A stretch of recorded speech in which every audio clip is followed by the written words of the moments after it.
Well, it's Memorial Day weekend, the official start of summer, and since it's such a lovely day outside, my friends and I decided to stay inside and play a video game. And that game is Rare's Anticipation on this week's politically charged episode of The Love Boat.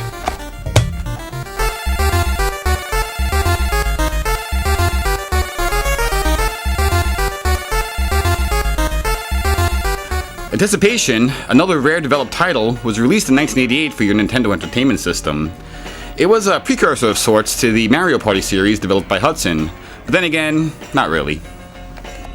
Before we begin, let's take a quick gander at the box art. In stark contrast to the launch-era black box series that showed exactly what was going on inside the cartridge, this late 80s middle-class gathering of stock tips and cocaine gives you precisely zero indication of the game contained therein, other than something unbelievably exciting is happening with the Nintendo Entertainment System. It seems selling this game was left entirely up to the reverse side of the box.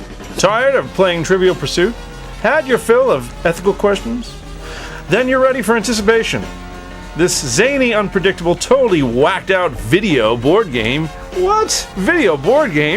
begins with a giant connect-the-dots puzzle. Suddenly, a video pencil starts connecting the dots, and before you know it, you're in a maddening race against the clock.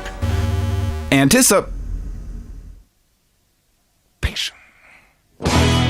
is a party-based board game for upwards of 4 human players, although it only supports 2 controllers. That means no Fourscore or NES satellite support, instead letting players buzz in with one half of a controller. Okay, so player 1 is the shoes, I'm the trumpet, Chris, you're the teddy bear. Bill, me and you share this controller. You buzz in with this. Teddy bear. You buzz with this, and when you know the answer, this? Yeah, but don't buzz in yet. And then I buzz in with the buttons. Wait, and then Chris, you buzz in with your whole controller. We don't have to. When you know what this is, you buzz in and type in.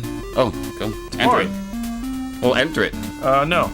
The object of Anticipation is to be the first player to complete all the levels before everyone else does. You accomplish this by trying to guess what the computer is drawing, while the die in the upper right slowly counts down. You're only allowed to make one mistake when entering the answer, so take your time. Get it right and you earn the color and advance the number of spaces shown on the die. Get all 4 colors and you advance to the next level, or the victory screen if you're on the final board.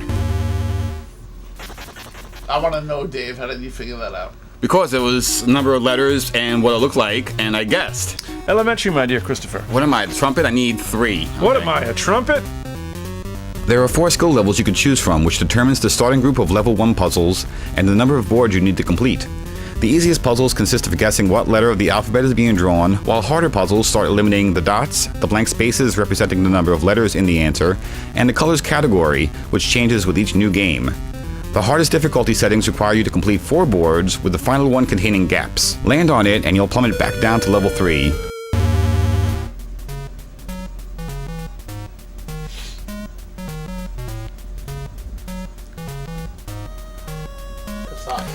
So, Chris, do you know this?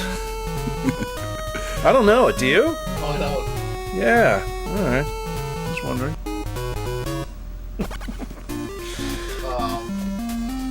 A marker? Chris, you're no good at art. It's office, David. What? You don't... I use markers all the time at work. Smell them? Do you smell them? As is typical with cartridge-based games of this nature, play enough and you'll start seeing familiar puzzles. However, I haven't encountered repeats within the same game, and since you still have to be quick with the buzzer when the number you want is showing, it's not too much of an issue. And Chris is wrong. Could do it again. Maybe you just didn't take the first time. Shut up. I warned you!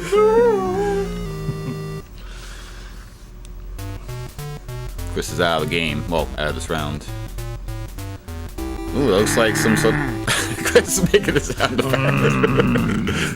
What was that? Where this game truly shines is in the presentation. Like I alluded to in my Cobra Triangle review, Rare has a knack for adding 6 layers of polish to their contributions, and this game is certainly no exception. The music is extremely catchy to the point of becoming an earworm. Chris, you want to make like a little patty cake song to this? Yeah. A little patty cake to this song? I don't know, man. That's pretty, like, no. The pieces jump enthusiastically around the board. The selection arrow creates a little bulge in the row of letters when you're answering, with the selected letter hopping playfully. And I really seem to be a fan of the transition between levels when the player is lagging behind.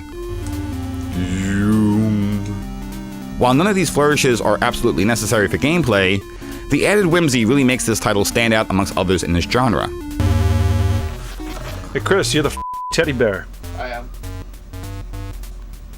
I'm man-made too. It's a terrible shame this game gets overlooked so much, but the upside to that is that you'll be able to find a copy fairly cheap. So when you have a couple of friends over for game night, break out the NES and fire up Anticipation. I don't think you'll be disappointed. Snowman. I think it's a lumberjack. What's that R2-D2 playing around? It's a snowman. I think it's a lumberjack. Looks like, dude, I have no idea what the hell this is. Snowman.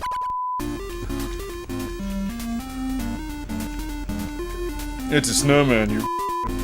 Meanwhile, he never answered it while he keeps saying it's a snowman. Thank you, dude. That's Chris. I mean, Chris. Well, that was Anticipation for the Nintendo Entertainment System. We're all mad at each other right now, but we had some fun, so that's all that really counts. And right now, we're going to go outside, enjoy the weather, do some outdoorsy summertime things, and maybe listen to some montage music.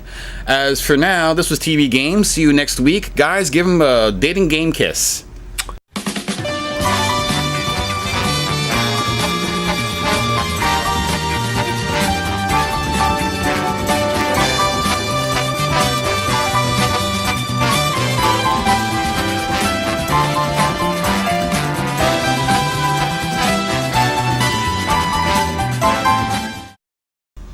That's good. That's very good. Sure, you guys don't want to take off your sunglasses. No, we're good. It's okay. It's great.